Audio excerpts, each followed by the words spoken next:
And Mhm. so the flavor of, I mean, can you imagine national Democrats like identifying themselves as having flavor or Yeah. riz or swag? Like, absolutely not, right? So hopefully the city does what it can in November to help Mm. resurrect this dying party and honestly just resurrect our democracy. Couldn't agree more. Couldn't agree more. Yeah, we need the inspiration to drive the type of change that we want, and I think for folks, they're seeing that in this election.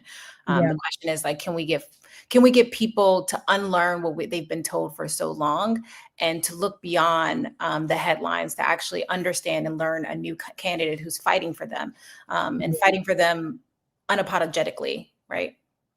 Right. And what I love that you just brought up the timeline of when you were getting elected in AOC and even in other parts of the country, Cori Bush and Yeah. whatnot. I think it really showed that this narrative that young voters are apathetic is a lie. The reality is that young voters are really energized when they have something to show up for. And then Mhm. unfortunately, the establishment organizes massive resources to kind of squash that excitement. But can you talk more about just how this race, especially Mamdani's primary win, proved that the opposite is true, is that young voters will turn out when given a chance to? Like, what flipped that switch?